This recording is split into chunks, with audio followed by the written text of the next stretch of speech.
Right, welcome back. So today we're down in Torquay. So we're going to look at an Audi A3. Well, actually, we're not going to look at an Audi A3. We are going to pick up an Audi A3 that I've just brought. So this one is the 2-litre turbo TFSI engine. We're going to do a whole episode series on this particular car because I've got a couple of A3s now. Got 2 diesel ones. I've had a whole load of A3s. I've got a thing for A3s. I think they're just fantastic cars.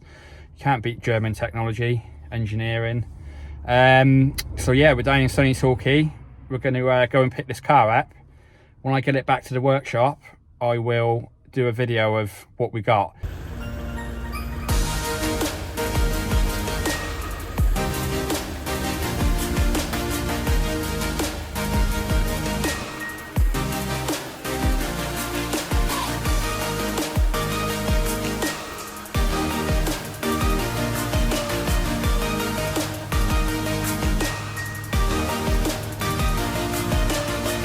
So basically, a little bit of background. So this car was on Marketplace. It was up for 700 quid.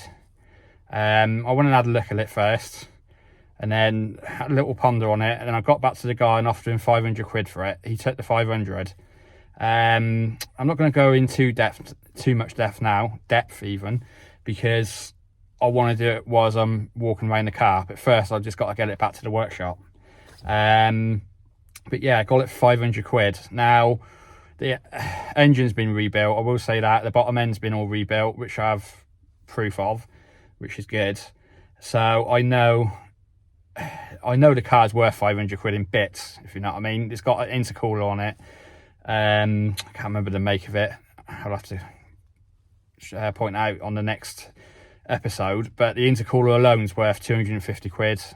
The ECU, because it's a remapped ECU by a branded remapper, so that's worth another 200 quid.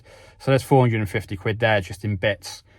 But yeah, so let's get into this and get it back to the shop and let's see what we've got. Right, so we are. Got the car back to the workshop. Let's have a little walk around and see what we get for that 500 quid. Obviously it's no minter, it's a bit of a heap. But mechanically, it's supposed to be pretty good. Drove back right. I've driven it about 10 miles. Doesn't overheat. It's got plenty of power. So let's have a look. The first thing you can notice is it's got this impact. Now this is why the lad sold it. I think he just lost interest. He parked it out on the road, come back to it, and someone had driven into it, as you can see. Now that is just obviously a bumper, a headlight, a wing. But over here we have got what looks like a Land Rover, or a Land Rover, or a maybe even a low loader has hit that. But then again, what do you expect, 500 quid? The old windscreen, that's all good. There's no cracks or chips or any damage, so that's one big important thing for me, because that's not easy. Now you'll laugh at this, it's got 3 different types of wheels on. We've got 18s on the front, 17s on the rear. Although the car does come with 2 different sets of wheels. It comes with a set of them and I believe a set of 17s like that. Now I'm going to run them ones because I do like the look of them. They're a bit curved, but it's never going to be an absolute minter, but we're just going to tidy it up and turn it into a bit of a drag car, or try and squeeze as much power of it as possible. Now, moving on to this side, as you can see, it's fairly clean. It's got some marks down there, but that's just dirt. There's no dents in the side, so that's a bonus. These need repainting, which is common on Audis. Again, that's not a biggie. The roof looks pretty dent-free, which is good. Let's have a look, see what we've got around the back. Oh, alarm's going off. You did tell me about that. So around the back is pretty clean, no dents. Only thing we have got is a few scuffs, like here. But again, not a big issue. There's a slight dink above the exhaust there. Just there. A few marks down there. Again, I can sort that out, it's not an issue. Now down the side, we've got a different type of wheel on the near side corner there. And again, down this side is all nice and clean. It's a bit hard to get a proper picture here because we're up against the wall, but I do my best. As you can see, that's all pretty clean, no dents or any serious damage. I did notice this window doesn't work. And I think the door actuator don't work, which is every car I've got 3 of these, and every single one, the passenger side door actuator needs sorting out. Minor details. Yeah, I do like them wheels. I reckon satin black will set them off. Right, let's have a look under the bonnet. Right, that's the bonnet opened up. So let's have a look at what we've got under here. So there we are, 1.2 litre turbo TFSI engine. As you can see, it's pretty clean from where matey had it out. I can't really pick it up, but he's painted the block red. Not that counts for anything really. Not you can even see it, to be fair. He's relocated the dump valve from the rear to the front. He did tell me why. That's a popular mod. I'm not sure why. The wiring's pretty gross, but he did say that was something he was going to sort out, but obviously he never got round to it. He seemed quite a busy chap. We've got a ram air intake with all the proper kit, not just something made up. Now the intercooler, you can't see it, it's too hard to see, but I don't know whether you can see the pipes, which are, you can just see it down there, the red one. So it's got an uprated, a bigger intercooler, which I think, if I stand correct, is an AirTech. That's 600-700 quid alone, just for the intercooler new. So that's good. There's a few other little mods as well, like this breather here, I believe. That's not standard, but there's again another reason for them. I think it was swapped off a different engine, which was is it PCV valve, which is a known fault for these, and apparently it kills them. And oh, that's another good thing to point out. So the oil filter housing, which on these engines is bolted to the front, which is plastic, they're also troublesome. There's some sort of valve in there that lets loose, and then you lose oil pressure. But the whole body of that has been replaced with a brand new one, and again, I think it's an uprated one, which sorts that issue. So that's good. There's not really much to see in here, really. Obviously the cover's missing off the top, that would have been there originally, but that would have been the first thing I would have ripped out anyway. Again, like the ram air induction kit, that's, I don't know, 200 quid, I would have thought, second hand. So even if this car turned out to be an absolute pile of crap, I think it was a bargain. So that's the engine.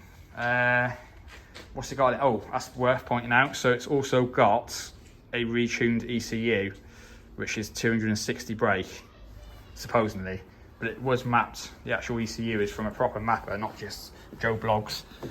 Let me just get inside, because there is another 2 ECUs that come with the car as well, a standard one. I'm not sure what the other one is. We should have a look. And as you can see in here, it needs quite a bit of TLC. It's rough. Bits hanging off the door. Steering column surrounds, I've got that. This handle here, I've got that, I've got all that. Everything's here to put this back together, but I might not actually use much of this interior. It's in pretty good nick, to be fair, the actual leather. I could use that, or could either sell that and buy some bucket seats. But it comes with so many spare parts. All silicone coolant hoses. Obviously the cap for the wheels, one of them. So 2 ECUs. I have to message him and see. But he did actually say that if I ever needed help doing stuff, he is willing to come and help me, which I think is pretty genuine, to be fair. I've still got to go up and pick up the other sets of wheels. He's got a spare engine, spare gearbox. The spare engine is the original engine out of this car. he said it lost power, but he had another car with a decent engine in, took that out, put new bearings in, new piston coolers, lots of things, but I've got pictures of all that. Yeah, just general roughness of the inside. To be fair, steering wheel's not in bad nick. Don't know whether the horn works, ignition's not on. It's had a mobiliser delete as well. It's got a little patch on there, that's common. Only thing that I did notice is this. That looks pretty crappy, so I might either replace that with a different one. Because on the later ones they were different. They were like, it wasn't lacquered, they were just like aluminium style. Or I might paint it, I don't know. It's got nice headlinings. I think it's called the Black Edition. So it's got all nice black lining. It's got the concert stereo, so it's pretty good for standard. Let's have a look, see what we've got in the boot. That's another thing I noticed with these Audis as well. The boots never hardly work that well. Oh, it's got a wiper delete. Oh, spare shoe. Might come in handy. Oh, this is another thing it's got. It has got, now this is worth some good money alone. So it's got a flexible, bigger downpipe. I think it's 4-inch downpipe. Could be wrong. And it's also got a straight through exhaust. It has got the cat and the original exhaust on it already. But you just put that back on to get it through the MOT. So, which I will be leaving on. And I will put this on when I take it to shows and drag strips or whatever, because it's not for road use, obviously. Don't know what that is. A spade? Just when I go digging sandcastles, when I've had enough and I want to bury myself. What's in here then? Just a work mat. But yeah, I think that's about it really. So that's a good little walk around of the car. The wheels, I'm not sure what the tyres are like. Obviously the rear tyres I ain't going to be using because they're 17s. I need to get bumper, headlight, wing and a bonnet. Obviously the number plate for the front is inside the car. Did notice this bit's damaged, which is a shame. I wasn't sure whether this was damaged when I brought it or whether someone's reversed into it when I left it where it was, because I don't remember seeing that before. But it is quite weak. I'll probably find another grill for it. I might use the standard one but paint the actual trim black, because I do like the standard ones. Them ones look a bit cheap. Yeah, I can't think of anything else to point out. I think next thing is just get on with the projects and start ripping things apart. Get it up on some axle stands, take off the wing, the headlight and the bumper. Might have a little play with the bumper, see if I can heat it up and try and pull it out. It's never going to be perfect, but they're not easy to get hold of, these S-line bumpers, and I don't really want to stick a NAF standard one on from a non-S-line. So there we have it. There's the Audi £500 2-litre TFSI Quattro. Now there's going to be a lot more episodes coming up on this car, as it is a project. What we want you to do, we want you all at home to get involved. Make sure you comment down below, maybe your experiences, maybe tips to give other people, maybe ideas to give us where to go, or maybe, you know, there's people out there that's going to know more about this car than I am, and I'm quite willing to be open to suggestions. So, you know, suggest something if you think, oh, actually you should do that. Make sure you comment below, let's get it in. Yeah, so basically these engines, I have owned a few in the past in various cars like Seat Leons and what have you. I've done quite a few major servicing and maintenance on them, so I do know a fair bit, and I've done a fair bit on these engines. Now, the most important thing for me, this goes with motorbikes as well, but with the direct injection engines, whether it's an Audi or whatever you've got, and it's direct injection petrol, is to use high quality fuel. Don't go sticking E10 or anything like that in it, because that will just eventually carbonate the engine, stops the valves from seating, and then you lose compression, and then it burns the valve seats and it's knackered. You have to take the head off and sort everything out, which could be, you know, could be averted by just using decent fuel. So make sure you use E5, the best octane you can get. It'd be worth using octane boosters in it as well. If it's not all the time, just do it, I know, once a month or something, just to try and burn out any carbon that's in there. There are other mods I've seen as well, like these hydrogen cells. Now that's a good idea. Like I'll be quite open to that, because that's be interesting. Because obviously if you've got a hydrogen cell, it's going to put hydrogen into the inlet, which then hopefully is going to clean the valves. So then you wouldn't get carbon on the valves, you wouldn't get loss of compression, and you wouldn't get burnt out valve seats and valves. So maybe that's somewhere to look at. I'm not massively clued up on that. Maybe you can comment below. Maybe you've done that. If you have, comment below and let us know. Maybe we can cover it on this channel. So yeah, so all I can say is make sure you comment below. Tell us what you've got. Tell us your ideas. Let us know where you're from, introduce yourself, and subscribe to the channel. We do a lot of motorcycle stuff as well, so if you're into motorbikes, which a lot of people are, bikes and cars and boats, bikes, cars and boats, yeah, make sure you subscribe. So until next time, I'll leave it there.